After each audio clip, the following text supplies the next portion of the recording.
네, 하나님 말씀 우리 보도록 하겠습니다. 오늘 사김의 교회 첫 예배 우리에게 주신 하나님의 말씀은 신약성경 마태복음 14장 22절부터 33절까지 말씀입니다. 우리 다 함께 자리에서 일어나셔서 이 말씀을 한 절씩 교독하도록 하겠습니다. 제가 먼저 22절 말씀을 읽겠습니다. 예수께서 즉시 제자들을 재촉하사 자기가 무리를 보내는 동안에 배를 타고 앞서 건너편으로 가게 하시고 무리를 보내신 후에 기도하러 따로 산에 올라가시니라. 저물매 거기 혼자 계시더니 배가 이미 육지에서 술이나 떠나서 바람이 거스름으로 물결로 말미암아 고난을 당하더라.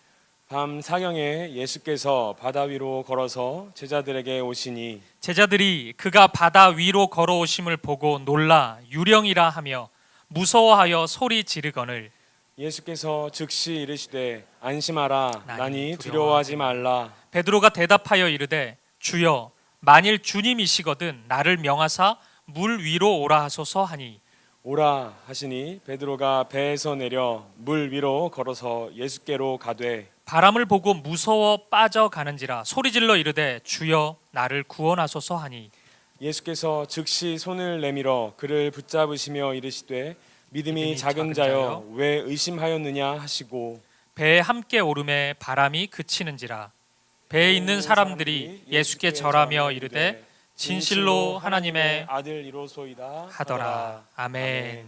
자리에 앉으시겠습니다. 오늘 본문의 말씀은 매우 갑작스러운 명령으로 시작합니다. 22절에 나오는 즉시 재촉하사 이런 표현들은 예수님이 매우 급하게 제자들을 어딘가로 몰아붙이고 있다는 것을 추측해 합니다. 본문 앞의 이야기는 우리가 많이 들어보았던 오병이어의 이야기입니다. 물고기 2마리와 떡 5개로 5,000명을 먹이셨던 놀라운 기적의 이야기입니다. 그리고 그 다음 이야기가 오늘 본문입니다. 제자들 입장에서 볼 때도 3년 예수님 따라다녔지만 오병이어의 기적 같은 경험은 많지 않았습니다. 너무 놀랍고 너무 감격스러운 은혜의 체험을 하고 난 뒤였습니다.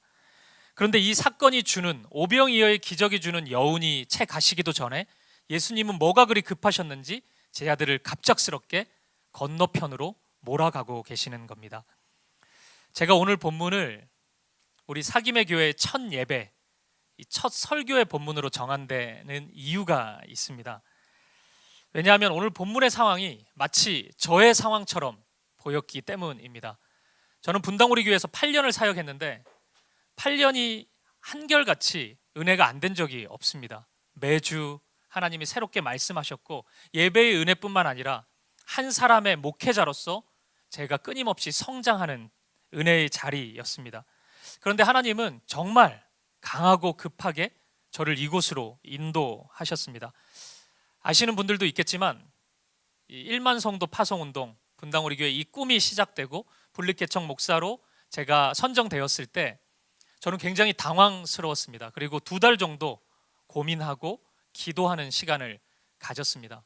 그리고 이 지역에 교회를 세우기로 또 결정하게 되었을 때 또 2달이 고민의 시간이 필요했습니다. 그리고 기도하는 시간을 가졌습니다. 저에게 있어서 이 자리는 총 4개월의 시간이 고민의 시간, 기도의 시간이 있었습니다. 어떤 분들은 하루아침에 잘도 결정하시던데 저는 그렇지 못했습니다. 담임 목사가 될 사람이 4개월이 걸렸습니다. 22절의 표현처럼 정말로 즉시 재촉하사 하나님의 재촉하심으로 저는 여기까지 온 것 같습니다. 그런데 이런 마음을 저 혼자만 경험한 것은 아닌 것 같습니다. 많은 분들이 저에게 얘기해 주시기를 이 사김의 교회로 오기까지 하나님의 강한 은혜의 손길, 인도하심이 있었다고 고백하셨습니다. 아마 많은 분들이 그런 동일한 고백을 하실 것입니다. 아닌가 보네요. 어떤 분들은 나 그냥 와봤다, 여차하면 안 올 거다 이런 분들이 있을 수 있지만 또 몇몇 청소년 분들은 부모님에 따라서 거의 바벨론 포로처럼 여기 온 그런 눈빛도 있지만 그럼에도 불구하고 우리가 이 자리에 있다는 것은 하나님의 강한 손길이 있었음을 우리가 부인할 수 없습니다. 그러면 다시 말씀으로 돌아가서 이 질문으로 오늘 본문 말씀을 시작해 보았으면 좋겠습니다. 예수님은 왜 이렇게 하셨을까요? 오병이어의 자리가 정말 좋은 자리였는데, 은혜의 자리였는데 예수님은 왜 그리 급하고도 강하게 건너편으로 제자들을 보내셨을까요? 요한복음 6장 14절 15절에 보면 이 힌트가 있습니다. 예수님께서 이런 말씀을 하신 적이 있습니다. 그 사람들이 예수께서 행하신 이 표적을 보고 말하되 이는 참으로 세상에 오실 그 선지자라 하더라. 그러므로 예수께서 그들이 와서 자기를 억지로 붙들어 임금으로 삼으려는 줄 아시고 다시 혼자 산으로 떠나가시니라. 아멘. 예수님이 가시는 곳마다 엄청난 무리들이 몰려들었습니다. 근데 그 사람들의 반응이 예수님이 기대하셨던 정당한 반응이 아니었습니다. 하나같이 다 왜곡된 반응을 보였습니다. 예수님을 통해서 하나님 나라를 보고 하나님 나라 복음을 보고 하늘에 계신 하나님을 발견하는 것이 아니라 예수님이 보여주셨던 기적에만 관심을 가지기 시작한 것입니다. 그래서 예수님을 한 명의 인간으로 보고 예수님을 우리의 왕 삼으려고 많은 사람들이 그토록 애썼던 것입니다. 마치 누군가가 손가락으로 달을 가리키고 있는데 달을 보지는 않고 와, 손가락 예쁘네, 손가락 아름답네, 이렇게 평가하는 것처럼 예수님께서는 하나님 나라의 복음을 증거하시고 보여주고 계시는데 많은 사람들은 그 복음에 관심을 가지기보다는 예수님이 보여주셨던 기적에만 관심을 가졌던 것입니다. 사람의 마음이 기적에만 관심을 가지기 시작하면 왜곡된 방향으로 생각이 흘러갈 수밖에 없습니다. 복음이 주는 혜택에만 자꾸 관심을 가지게 되고 복음에는 관심에서 멀어질 수밖에 없는 것입니다. 바로 이 문제가 무리들에게 나타나는 문제였고 제자들에게도 나타날 수 있었던 문제였던 것입니다. 오병이어의 현장은 너무나도 은혜로운 자리였지만 이 자리에 있었던 무리들은, 제자들은 예수님이 보여주셨던 그 오병이어의 기적에 몰두하고 있었던 것입니다.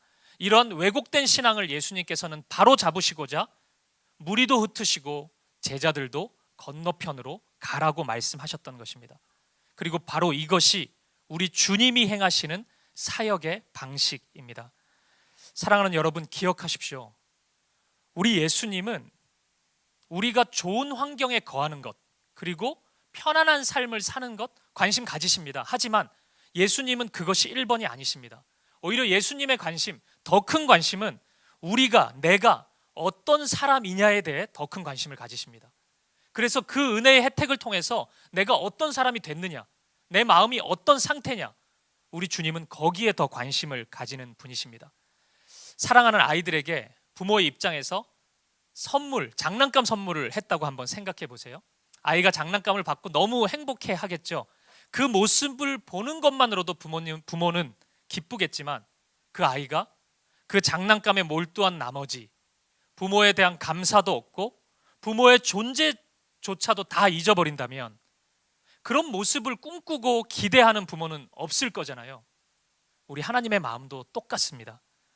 우리는 눈에 보이는 것, 내가 받은 것, 이것에 몰두하고 매이지만 하나님은 그것을 통해서 우리가 어떠한 사람이 되어가느냐, 우리의 마음이 어떤 상태냐, 그것에 더 큰 관심을 가지시는 분이십니다. 그래서 하나님은 때때로 우리가 생각하기에 너무 좋아 보이는 그곳, 그 장소를 떠나도록 우리를 인도하는 분이시기도 합니다. 바로 이런 이유로 예수님은 제자들을 건너편으로 보내셨습니다. 34절에 의하면 이것은 가버나움에서 3km 정도 떨어진 게네사렛이라는 동네였습니다. 예수님은 이 3km 정도의 여행길을 통해서 보여주고 싶었던 것입니다. 표적이나 어떤 사람들의 인기, 눈에 보이는 세상의 무엇이 아니라 진정으로 주님만 바라보는 사람으로, 주님만 사랑하는 사람으로, 예수님만 따라가는 사람으로 제자들을 만들어가고 싶으셨던 것입니다.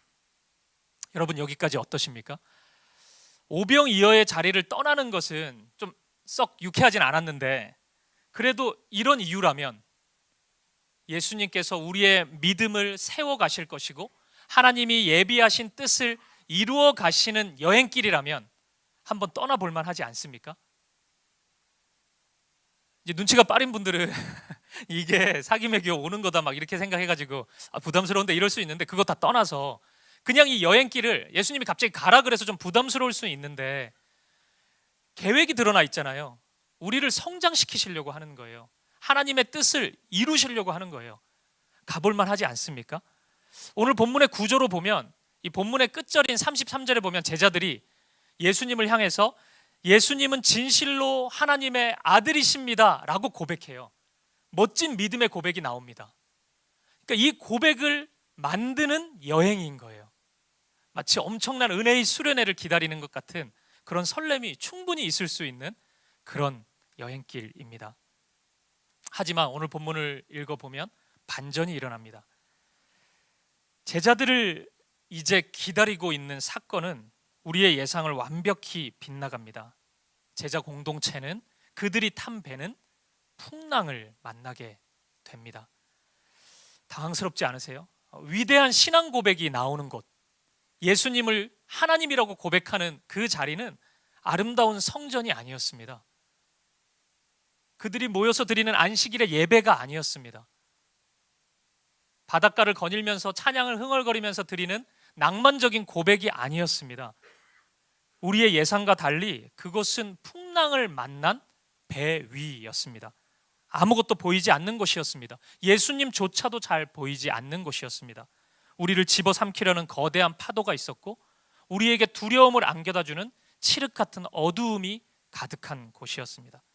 주님이 제자들을 인도하신 곳은 바로 이곳이었습니다. 제자들이 얼마나 당황스러웠을까요? 얼마나 곤란했을까요? 생각해 보십시오. 지금 여기 인도하신 분 누구십니까? 제자들이 결단해서 왔습니까? 주님, 저는 오병이어 기적 이제 더 이상 보지 않을래요. 빨리 떠날래요. 이런 결단과 헌신으로 여기 온 겁니까? 아닙니다. 제자들은 더 있고 싶었는데 예수님이 즉시 재촉하셔서 이곳으로 오게 되었습니다. 예수님이 가라고 해서 가까스로 순종해서 왔는데 만난 것은 풍랑이었습니다. 저는 이 지점이 매우 당황스러웠습니다. 물론 이 본문을 처음 접하기 때문은 아닙니다. 저는 많이 읽었고 이전에도 설교를 많이 했던 본문입니다. 그런데 제가 오늘 예배를 준비하면서 처음으로 내 형편과 매우 비슷하다고 이 본문을 여겼습니다. 그러면서 이 말씀을 읽어보니까 너무 당황스러운 거예요.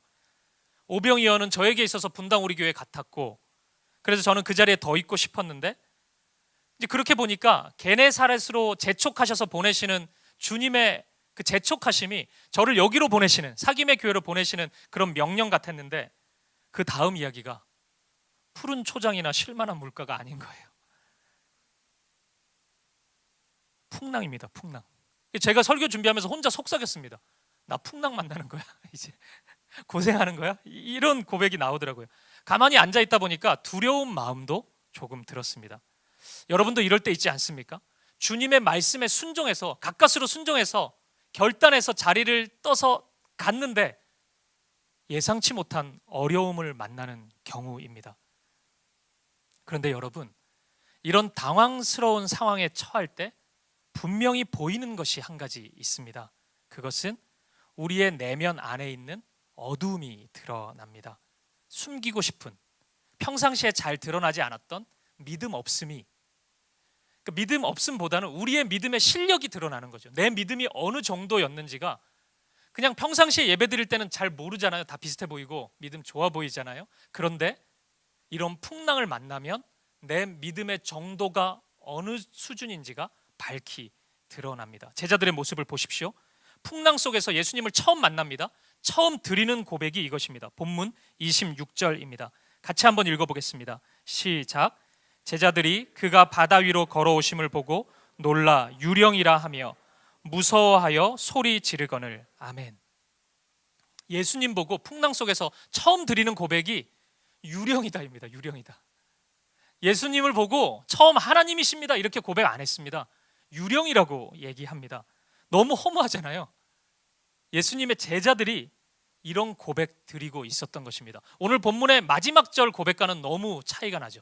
예수님은 진정으로 하나님이십니다. 그런 고백을 몇 절만 지나면 하는데 지금 풍랑 만나는 순간에는 정신도 없다 보니까 예수님이고 뭐고 눈에 안 보입니다. 그냥 횡설수설하고 있는 겁니다. 예수님 보고 유령이라고 하는 것입니다. 불과 조금 전만 해도 오병이어의 기적 앞에서 경탄하고 하나님을 찬양했던 제자들이 순식간에 환경만 조금, 장소만 조금 바뀌었는데 예수님을 유령이라고 고백하고 있는 것입니다. 결국 제자들은 숨기고 싶었던 자신들의 실력을 드러내버렸습니다. 제자들의 믿음이 이 정도였던 것입니다. 억울한 마음도 있었겠죠. 내가 오고 싶어서 왔나? 예수님이 가라 그래서 왔는데 이걸 또 믿음을 평가하면 어떡하나, 그런 마음이 들었겠지만 제자들의 믿음은 이것이 정확했습니다. 예수님을 온전히 하나님으로 고백하지 못하는 것이었습니다. 그런데 바로 예수님이 이곳으로 인도하신 이유가 여기에 있는 것입니다. 제자들에게 보여주고 싶었던 것입니다. 안락한 오병이어의 장소에서 드렸던 찬양과 기도와 경배는 제자들의 진짜 제자들의 것이 아니었습니다. 지금 드리고 있는 고백이 진짜 제자들의 고백인 것입니다. 예수님은 이것을 보여주고 싶었던 것입니다. 제자들이 알게 하고 싶었던 것입니다. 제자들이 수치에 빠지거나 부끄러움에 빠지게 하려고 이렇게 하신 것은 아닙니다. 제자들의 진짜 믿음의 실력을 보게 하시고 그 믿음이 자라도록 하셔서 참 고백을 드릴 수 있도록 만들게 하기 위함이었습니다. 만약 이 풍랑 속에서 제자들이 진정으로 예수님을 향해 믿음의 고백을 드릴 수 있다면 그 고백은 환경에 의한 감정적인 고백이 아닙니다. 진짜 고백입니다. 그들의 믿음의 고백이고 진짜 그들의 내면에서 나오는 참 고백인 것입니다. 사랑하는 여러분, 예수님은 이 목적으로 제자들을 게네사렛으로 인도하고 계십니다. 그리고 이 제자들의 여행은 우리 사김의 교회의 출발과 무척이나 닮아 있습니다. 만약 그렇다면 지금 제자들이 보여주는 모습에 우리는 주목해야 할 것입니다. 어떤 과정을 통해서 제자들이 진짜 믿음의 고백을 하고 있는지 우리는 주목해야 할 것입니다. 동시에 이 순간 예수님은 무엇을 하고 계시는지, 예수님은 어디 계시는지 살펴보는 것도 우리에게 참 유익이 될 것입니다. 오늘 본문 속에서 제가 여러분과 함께 찾아보고 싶은 첫 번째 사건은 예수님만을 바라보면서 배에서 내리고 있는 베드로의 모습입니다. 여기에 주목해 보고 싶습니다. 죽음의 문턱을 넘나드는 풍랑 속에서 베드로는 그 풍랑을 바라보지 않고 예수님을 바라보고 있습니다.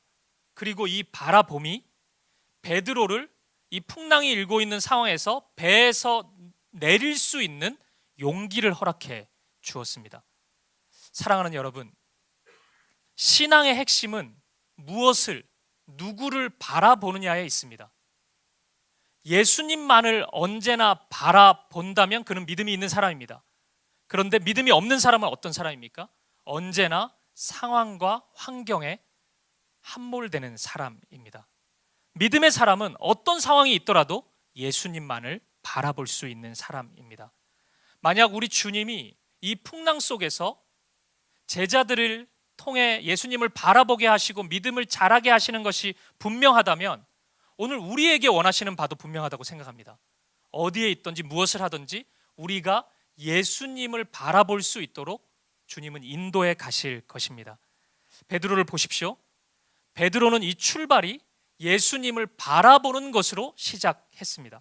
그러자 엄청난 풍랑이 일어났는데 그 풍랑이 베드로를 지배하지 못했습니다. 예수님을 바라보자 풍랑 속에서 배에서 내릴 수 있는 용기를 얻었습니다. 배에서 내리자 풍랑이 잔잔해졌습니까? 풍랑이 사라졌습니까? 그러지는 않았습니다. 풍랑은 똑같았어요. 환경은 하나도 변하지 않았습니다. 하지만 다른 길이 열렸습니다. 베드로는 예수님을 바라보면서 물 위를 걸어갈 수 있었습니다. 그것이 믿음의 힘이고 믿음이 만들어내는 기적인 것입니다. 이 출발이 무엇이었다고요? 갑자기 자고 일어나니까 물 위를 걷고 있었습니까? 아니죠. 예수님을 바라보는 것이었습니다. 풍랑을 바라보지 않고, 풍랑은 누구나 바라볼 수밖에 없는 환경이었지만 그것 바라보지 않고 예수님을 바라보는 것, 그것으로 베드로는 출발했던 것입니다. 예수님을 바라보면 배에서 내릴 수 있습니다. 예수님을 바라보면 물 위를 걸을 수 있습니다. 물 위를 걷다가도 빠지죠. 베드로는 빠집니다. 하지만 예수님을 바라보면 물 위를 다시 걸을 수 있습니다. 예수님의 손을 붙잡고 그 자리에서도 다시 일어설 수 있습니다. 사랑하는 여러분, 우리에게도 풍랑이 찾아올 때가 있습니다. 예수 믿는다고 풍랑 없는 것 아닙니다. 예수 믿는다고 어려움 없는 것 아닙니다. 하지만 믿음의 사람은 그때 예수님을 바라볼 수 있습니다. 그 차이입니다. 똑같은 풍랑을 경험하지만 예수 믿는 자는 풍랑 가운데 예수님을 바라볼 수 있습니다. 그리고 풍랑 가운데 배에서 일어설 수 있습니다. 배에서 내릴 수 있습니다. 오늘 이 자리 가운데 풍랑의 환경으로 두려움 속에 주저앉아 있는 분이 있다면 예수님을 바라보십시오. 예수님을 바라보고 그 자리에서 일어설 수 있기를 축복합니다. 그리고 우리 사김의 교회가 예수님만 바라보는 풍랑을 이기는 믿음으로 충만한 교회가 되기를 간절히 소망합니다. 우리 사김의 교회도 풍랑을 분명히 만날 것입니다. 첫 예배부터 이런 얘기하기 좀 그런데 제가 오늘 우리 사김의 교회는 풍랑이 없을 것입니다 이렇게 외치면 저도 기분 좋고 우리 모두가 기분은 좋을 것입니다. 하지만 그것은 거짓입니다. 풍랑을 만날 것입니다. 다음 주에 만나지 않기를 저는 바랄 뿐이지 언젠가는 분명히 비바람을 만날 것입니다. 하지만 그 풍랑이 우리 사김의 교회를 결코 무너뜨리지 못할 것입니다. 결코 우리를 쓰러뜨리지 못할 것입니다. 오직 믿음으로 예수님을 바라봄으로 두려움의 배에서 내리고 무리를 걸어갈 수 있는 저와 여러분, 우리 사김의 교회가 되기를 간절히 축복합니다. 그리고 두 번째, 이 풍랑 속에서 주목해야 되는 정말 중요한 한 가지가 있습니다. 그것은 제자들을 살리시기 위해 물 위를 걸어오시는 예수님입니다. 보십시오. 이 풍랑 속에서 제자들이 지금 베드로가 예수님 보고 막 물 위를 걷고 막 이런 기적들을 경험하고 있는데 예수님께 제자들이 나아간 것이 아닙니다. 이 풍랑을 뚫고 엄청난 믿음을 가지고 예수님 앞에 달려가면서 이 기적을 체험한 것이 아닙니다. 예수님이 이 자리에 친히 오셨습니다. 예수님이 오시지 않았다면 베드로는, 제자들은 이런 믿음을 가지지도 못했을 것이고 예수님 앞에 나아갈 수도 없었습니다. 예수님이 오셨기 때문에 예수님을 볼 수 있었습니다. 믿음의 결단을 할 수 있었습니다. 믿음의 고백도 할 수 있었습니다. 물론 예수님은 물에 빠진 베드로를 책망하기도 합니다. 왜 믿음이 그것밖에 없냐고 얘기하기도 합니다. 하지만 그 물에 빠진 순간에도 예수님이 손을 내미십니다. 먼저 내밀어 주십니다. 그리고 베드로의 손을 잡고 물에서 건져 내십니다. 당황하고 있던 제자들을, 우리를 먼저 찾아오신 분은 우리 스스로가 아니라 예수님이십니다. 사랑하는 여러분, 우리가 가진 믿음이라는 것은 대단해 보이지만 결코 대단한 것이 아닙니다. 뭐 특별 새벽 기도회나 고난주간 집회 이런 거 하면 한 2, 3일 좋죠. 막 배에서도 가끔 내리고 무리도 어쩌다 한번 걷고 뭐 이렇게나 할 수 있는데 한 3, 4일만 지나면은 자꾸 물에 빠져듭니다. 두렵고 왜 여기 보냈냐 그러고 이런 고백밖에 안 나오는 정도입니다. 하지만 여러분, 그런 작은 믿음도 내가 가진 것은 아닙니다. 우리 주님이 허락해 주신 것입니다. 그리고 그 믿음을 우리 예수님께서 주신 것이 분명하다면 그 믿음을 자라게 하시고 완성케 하시는 분도 우리 예수님이십니다. 우리의 믿음을 아름답게 만들어 가시고 결국 제자들처럼 예수님은 진정으로 하나님이십니다라는 고백을 완성케 하실 것입니다. 사랑하는 여러분, 주님이 우리를 풍랑 속으로 인도하셨습니다. 그러니 풍랑을 만나더라도 당황하지 마십시오. 안심하십시오. 두려워하지 마십시오. 우리가 풍랑 속에 있더라도 주님은 손 내밀면 만질 수 있는 그 거리에, 눈을 들면 쳐다볼 수 있는 그 거리에 여전히 서 계십니다. 우리가 배에서 내릴 수 있도록 우리에게 믿음을 주십니다. 또 빠지죠. 우리는 또 배에서 내리면 물에 빠지고 그러죠. 옆으로 다가오셔서 손을 내밀어 주십니다. 그리고 우리 손을 붙잡고 우리 주님이 우리를 일으켜 세워 주십니다. 그러므로 여러분 안심하십시오. 주님이 우리를 믿음의 사람으로 만드실 것입니다. 주님이 우리 사김의 교회를 믿음의 공동체로 만들어 가실 것입니다. 말씀을 마무리하겠습니다. 사랑하는 여러분, 오늘 제자들이 보인 이 믿음의 연약함, 이 믿음의 밑바닥은 어쩌면 우리의 모습인지도 모르겠습니다. 저와 여러분의 모습인지도 모르겠습니다. 오병이어의 현장 속에서는 꽤나 그럴듯해 보입니다. 거기서 경탄하지 않는 사람이 어디 있겠습니까? 거기서 예수님을 찬양하지 않는 사람이 어디 있겠습니까?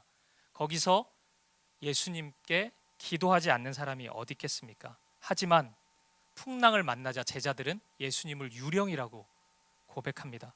신경질 내고 있습니다. 주님께 순종했는데 왜 이 모양이냐고 따지고 있습니다. 그것이 바로 저와 여러분의 모습인지도 모르겠습니다. 하지만 우리에게는 믿음이 있습니다. 그리고 그 믿음으로 예수님을 바라볼 수 있습니다. 풍랑은 여전하지만 배에서 내릴 수 있습니다. 그리고 물 위를 걸어갈 수 있습니다. 그리고 그 주님을 바라보는 믿음은 내가 대단해서가 아니라 우리 주님이 당신을 바라볼 수 있도록 우리를 향해 걸어오셨기 때문입니다. 우리 곁에 서 계시기 때문입니다. 풍랑 속에 있더라도 두려워하지 마십시오. 우리의 시야에 예수님이 서 계십니다. 내 손을 내밀면 잡을 수 있는 그 자리에 우리 예수님이 손 내밀고 기다리고 계십니다. 사랑하는 여러분, 우리를 이 자리로 인도하신 분이 바로 예수님이십니다. 저와 여러분을 사김의 교회로 인도하신 분이 바로 예수님입니다. 비도 좀 내릴 겁니다. 풍랑도 만날 겁니다. 이 사김의 교회 안에서 시험도 있을 겁니다. 하지만 예수님은 떠나지 않으실 것입니다. 우리와 함께 하시고 우리의 믿음을 자라도록 격려하시고 우리를 인도해 가실 것입니다. 오늘 부활주일입니다. 죽음을 이기시고 우리 예수님은 부활하셨습니다. 그 부활하신 예수님께서 우리 곁에 찾아오셨습니다. 죽음을 이기신 예수님 앞에서 물에 빠져 죽겠다고 고백하는 것은 어울리지 않습니다. 그 죽음을 이기셨는데요. 우리는 죽음을 이긴 자들입니다. 예수님 때문에 부활의 생명으로 7번 넘어져도 8번 일어나는 부활의 신앙을 가진 자들입니다. 이제 우리는 생명의 길을 출발하였습니다. 우리를 두렵게 하는 풍랑 보지 말고, 우리의 연약한 모습 보지 말고, 열악한 환경 보지 말고, 오직 예수님만 바라볼 수 있는 저와 여러분 되시기를, 오직 예수님만 바라봄으로 예수님의 일을 이루어가는 우리 사김의 교회 되기를 주님의 이름으로 간절히 축복합니다. 우리 함께 기도하고 싶은데요, 먼저 이 찬양으로 우리가 고백했으면 좋겠습니다. 주님 나를 부르시니 라는 찬양인데, 제가 이 설교를 준비하면서 얼마나 많이 본문을 바꿨겠어요? 근데 못지않게 찬양도 많이 바꿨습니다. 그러면서 이 찬양 가사를 떠올리게 됐고 또 흥얼거리게 됐는데, 나눈 메시지가 고스란히 담겨 있었습니다. 주님이 우리를 부르셨어요. 그래서 우리는 주님을 볼 수 있고 주님을 만질 수 있습니다. 그래서 우리는 두려워하지 않을 수 있습니다. 풍랑을 제거하시지 않는다면 그걸 걷도록 하실 것입니다. 그 어떤 어려움이 우리를 찾아온다 할지라도 그 누구도 주님이 열면 닫으실 자가 없습니다. 주님이 닫으면 열 자가 없습니다. 모든 분들이 주님 앞에 경배합니다. 주님이 우리 곁에 계십니다.